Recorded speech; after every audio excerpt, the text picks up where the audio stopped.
Hello, and welcome to this Christian Homemaker. My name is Christian. I am a wife, a mom, and a Christ follower. If you're new here, I would love for you to subscribe. In today's video, I'm going to be sharing a restock of my kitchen. I do several restocks throughout the week, and that's because I make all of our snacks from scratch. I do not buy any snacks from the store. The only thing that I do buy for my family are fruit and cheese sticks. Before I get into talking about what I'm restocking today, I would love to share a verse with you. So whether you eat or drink or whatever you do, do all to the glory of God.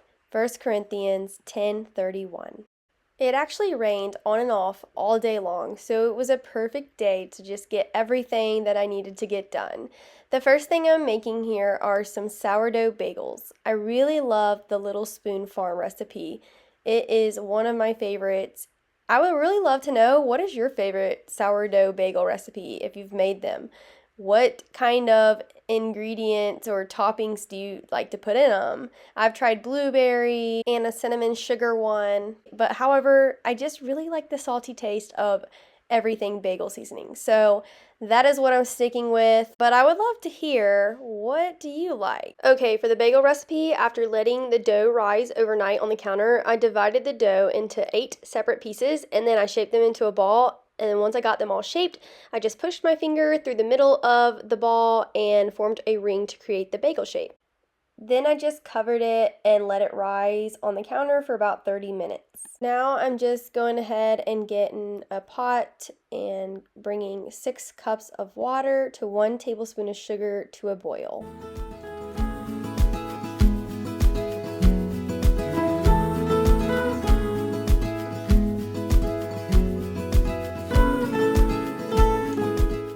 Now, every time I make these, I can never get them all the same exact size.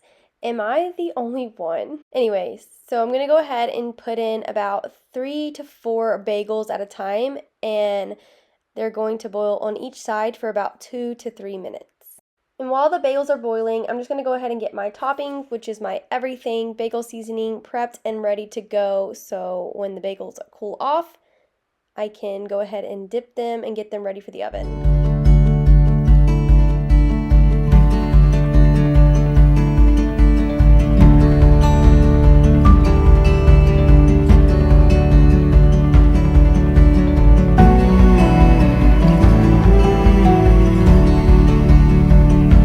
After the bagels have cooled off for about 10 minutes, I went ahead and dipped each bagel into the bagel seasoning. However, sometimes the bagel seasoning just does not want to stick to the bagels, so I'm having to sprinkle it over it. I'm not sure why it does that on some, and on the others it doesn't, but we'll just make it work.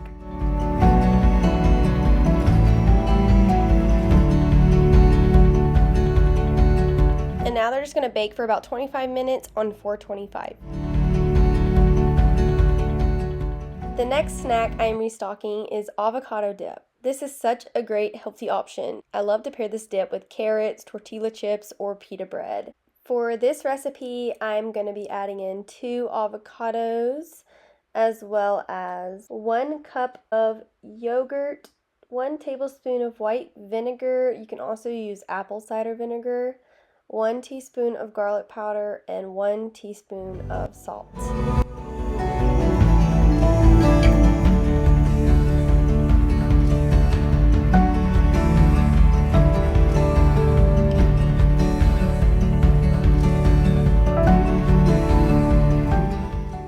Just give that a big mix, and it is good in the fridge for about 3 to 4 days.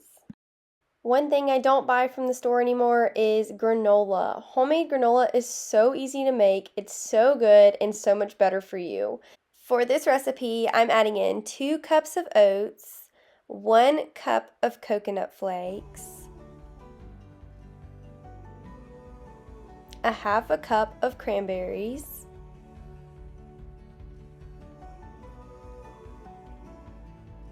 and I'm going to go ahead and mix up the dry ingredients first, and before I add in the wet ingredients. Then I'm going to add 1/3 cup of butter, 1/3 cup of maple syrup,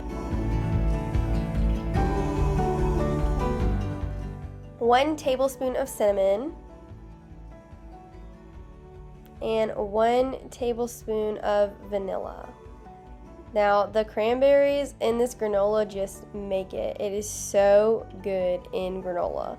I preheated my oven to 350, and then I just poured my granola on a baking sheet. You want to kind of have the granola pushed together and tightly compressed into the baking sheet, so when it comes out, it's kind of formed together so it crumbles. You'll see it in just a little bit.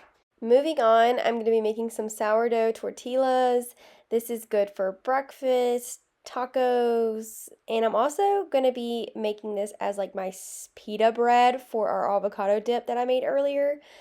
And so I'm making a big batch of sourdough tortillas because I'm having them for tacos tonight as well as for the avocado dip.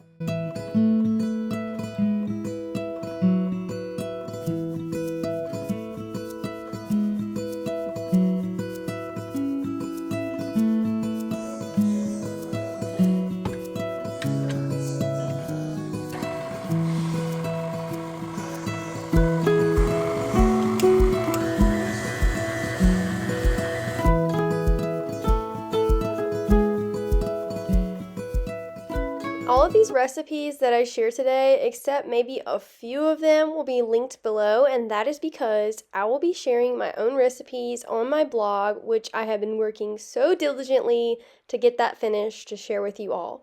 So if you don't see the recipe linked, then it will be on my blog that is coming soon. Honestly, tortillas are not my favorite thing to make. However, I do enjoy the fact that I get to serve my family and I'm serving them healthier ingredients, and it's more cost efficient because if you buy like the Siete brand, which I used to buy, that is like, at least when I did buy them, they were like $8 a pack. So this is worth the extra time and effort that goes into it.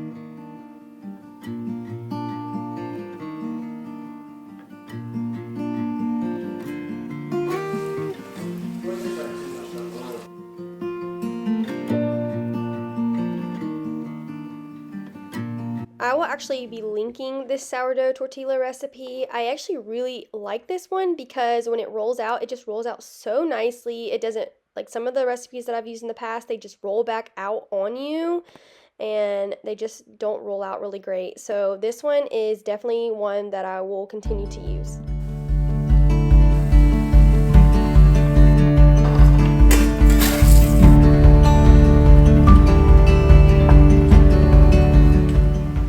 And here I'm just cutting these into little strips so that we can eat them with the avocado dip that I made earlier throughout the week.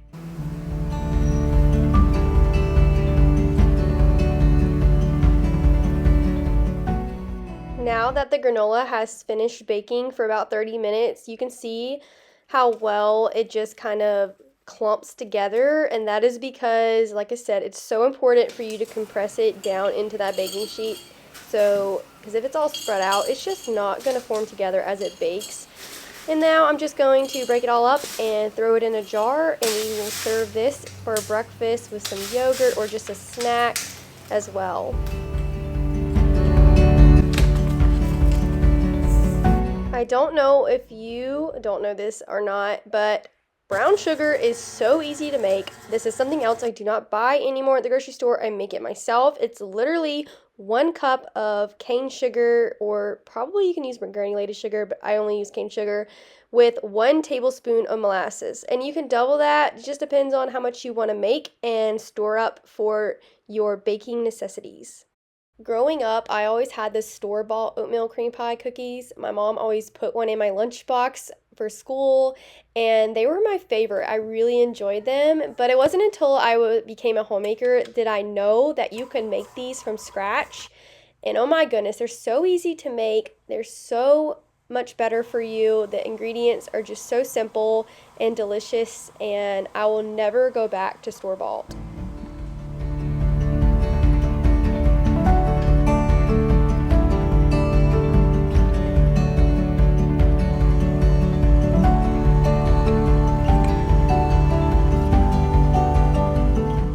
I feel like I've been in the kitchen all day, which I'm pretty sure I was on this day.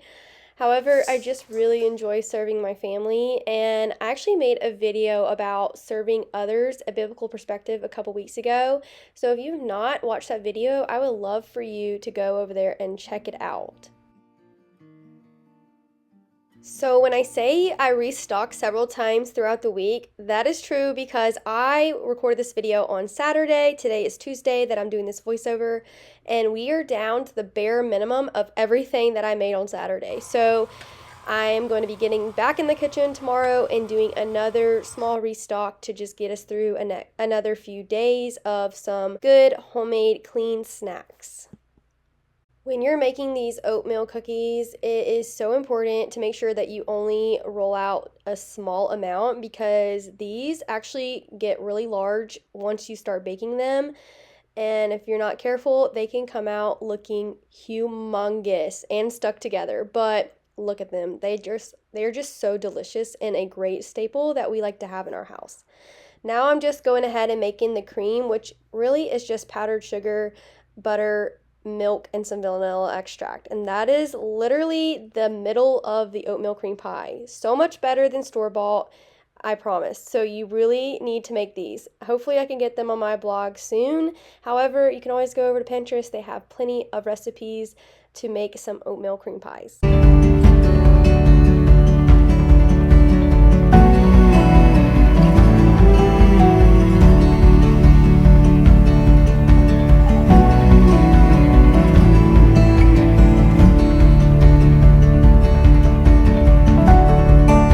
The next thing I'm making are some overnight oats. This is for my husband. It's a breakfast option. He gets up really early for work in the morning, so this just makes it easy for him to grab something and go and have it already prepared. So the recipe that I am using for these overnight oats is from Feel Good Foodie. She has several different recipes that you can use on her blog, and I'm going to be using the maple brown sugar and peanut butter recipes. First, you have to start with the base, which is half a cup of oats, half a cup of milk, 1/4 cup of plain yogurt, 1 tablespoon of chia seeds, 1 tablespoon of maple syrup, and 1/4 teaspoon of vanilla extract. And you just mix that up for your base, and then you can go ahead and add your toppings either right when you make it or the next morning. But I'm just going to go ahead and make it easier for my husband, and I'm going to make the toppings right after I made the base. I'm just going to make the peanut butter ones in 2 of them because he really likes the peanut butter ones. So it is 3 tablespoons of creamy peanut butter, and then I added some chocolate chips. And then the other one, I'm doing a maple brown sugar, which is 1 tablespoon of brown sugar and 2 teaspoons of maple syrup and 1/4 teaspoon of cinnamon.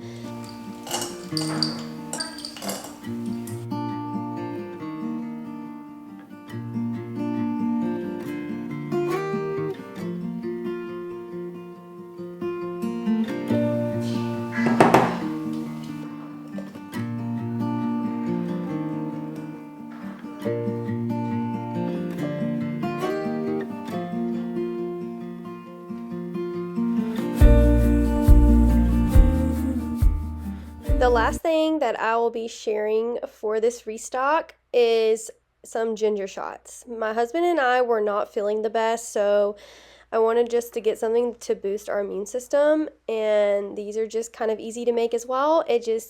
All I did was chop up 1 ginger root as well as 1 cup of orange juice and 1 cup of coconut water. I doubled the recipe and then added some cayenne pepper and mixed it up. It is very spicy and warm going down. However, it really is beneficial for your health.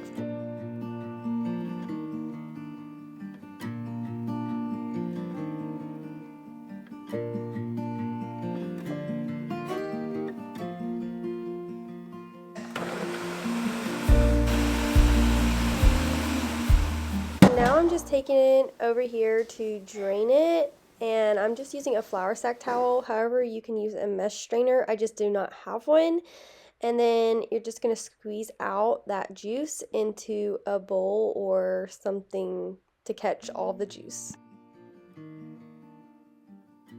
I'm going to be storing all of that juice in 1 jar. You can buy little single shot glasses like off of Amazon to store it in. However, we'll just take this jar of glass, and whenever we need some, we'll just put it into pour some into 2 small glasses, kind of like I'm doing right here. Me and my husband are going to go ahead and take a ginger shot just to go ahead and boost that immune system. Well, that's the end of today's video. I hope that you were inspired some way, and if you enjoyed this video, please give it a like and subscribe, and I will see you next week. Bye!